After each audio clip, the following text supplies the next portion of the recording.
Durdag. Kerem says that he has an inherent bias towards action. He is a firm believer and practitioner of conscious capitalism. We've heard a bit about that tonight, I think, and B corporations. His important day job is not what I'm focusing on tonight. He likes to call himself a witness to humanity, quoting the E. E. Cummings poem, which I'll quote a little bit of right now. Carry your heart with me. I carry it in my heart.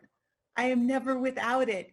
Anywhere I go, you go, my dear, and whatever is done by me, only me, is your doing. Kerem carries many things in his heart. And if you want to know more about him, Google him, find him on LinkedIn, read his poems, ask him about his favorite movies, books, bands, and maybe, just maybe, he'll be brave enough to tell you what is in his heart. Please join me in welcoming Kerem Durdag with Derwish Travels on Streets of Jasmine Trees. Good evening, everybody. Thank you so much for honoring us with your presence. Thank you. Ding. What is home? I'm not sure. It is ever elastic, ever shifting, constant for me. A dervish song on Jasmine streets. I have been an immigrant all my life. All my life. Born in Karachi, Pakistan, of Turkish parents. Born and raised till I came to the United States when I was 17 and a half. Karachi, I'm a Karachi boy. I'm Pakistani. The sun, playing cricket on the streets, the mass of humanity of 8, 15, 18 million souls.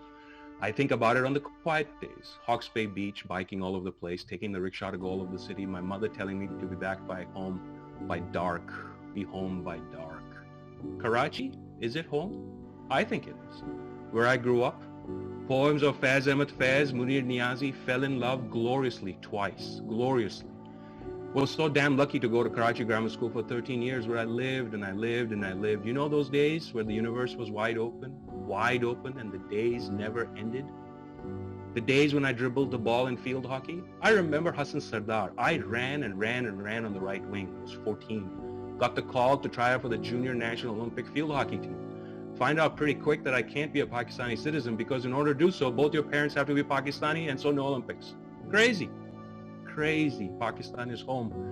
And it's the myth of my existence, going out for the entire day for a cricket match, walking for miles and miles to play the other team, playing and playing like Zaid Abbas, a titan of the cricket game. Zaid Abbas in that cover drive and me playing, running back, running full tilt to get back home before dark, because Karachi is home. It is where my mother and sister and I used to hunt for used trousers and shoes for us at the bazaar run by Afghan immigrants. Imagine that. And we were happy. Imagine a Turkish Pakistani immigrant wearing someone else's pants and shoes facilitated by Afghan refugees because we couldn't get new ones. And we were happy. Happy all those hours and hours when we had no electricity for hours. No running water for days. Kerem, bring up the water with the bucket. Kerem, watermelon guy is here. Can you go to the store and get some bread, Kerem? There's curfew tomorrow because the riots are ongoing and the dictatorship has its knees on our throats and that suffocation burns and burns. Of course that's home. It burns thinking about those days because it was home. It is home. It's home because it's my blood, that fuel. And you think it's gone, then it's back. That is home. That's the births, the migrations, the hurts, the joys, this thing that shifts and turns and disappears and appears. And that burn licks because the Aegean coast of Turkey is also my home. I'm Turkish. My mother is now buried there. Her ancestral home is actually in Gaziantep near the Iraqi border. But she's now buried in Seljuk, access route of the Syrian refugees right at the foot of Ephesus. My mother is buried there, at the sea which had the navies of the Ottoman and Greek empires sail. I couldn't bury my mother. I couldn't go see her. I couldn't go. COVID. I couldn't go and bury her. That is when you know someone in some place is your home because your soul roars and roars and roars for you to get there and you just can't. You just can't. My sister's in Australia. My dearest sister who I haven't seen in person over 10 years. The distance. Is Australia home? And yes, Maine is home. It is. But so is the Aegean where the olive grows by St. John's Church and Seljuk look over the plateaus into the sea. My kids have been there. The bright days, oh, the bright and hot days in my mother's garden in Selçuk. I think wherever your mother plants roses and starts talking to them, it's home to you. It's home because the kebab is really good. The Nazım Hikmet poems burn and burn. The Gaziantep lahmacun, essentially Turkish leavened bread with minced beef and spices, is the best. That's why it's home. So it is the home because of the food. And so about the roadside vendors in Karachi, the lentils, the freshly pressed sugarcane juice. But you know, that is home because we talk with our hands. I talk with my hands very loudly. We cry because a person singing the torch ballad went up in flames singing the song and sacrificed himself and herself for the song. Think Eddie Vedder meets Chris Isaac meets Sinatra meets Meatloaf meets Fiddler on the Roof. Zeki Müren, transgender human being who could sing the heavens down to earth. And speaking of heaven, grand Hollywood movies, grand films, where movies seep into your soul.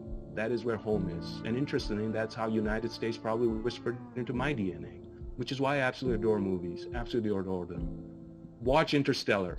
Please do. It is about home, my home. Sometimes it's a dream. And there are things that aren't a dream because it's a reality. St. John's University, this Muslim kid from Karachi in a Catholic college in Minnesota, then University of New Hampshire. Meeting my wife, my soulmate, that roots you because when you say you want to create a life together with another human being, the earth that is under your feet becomes home, just like the mountains. In my case, White Mountain National Forest in New Hampshire, US of A is my home. The beaches here in Maine is my home. The yard where I chase my kids is my home. The life I've tried to claw and cling is my home. Claw and cling, claw and cling, sing and cling. It is in that claw and cling in the singing that life gets made. When people spit at you, slap at you, tell you to go home, they did all of that to me, again and again. The bone in my ribcage is etched to the marrow with those cuts. What is home? They tell you to go home. You bear down and say, wherever is at the root of my feet is home. I tell you, where is my home? This is my home. Home is where I love. Home is where I don't need to choose between you and me and us and them. Home is where my being gets invited to the clearing like it did at Canyonlands National Park, and it accepts and it lives with all the pain and the joy and the music and words. It's where we belong to each other. That is my home. Do you hear me? That is my home, our home. And it's not just one home. It's not just one place. This is a lament. Home is a lament. This witness. I feel there's something sacred about the lives we lead. This constant seeking, this constant desire to belong, this constant direction towards love and grace. So where are those things? Is where that's home for me? That's the secret culmination of love and grace. And that never ends. It never culminates. It's a light beam, something eternal, something beautiful, something so very pure. A sunbeam I try to gather in my hands. Chris Christopherson singing, my heart was the last one to know. That is my home. My home in my hands. My home in my hands.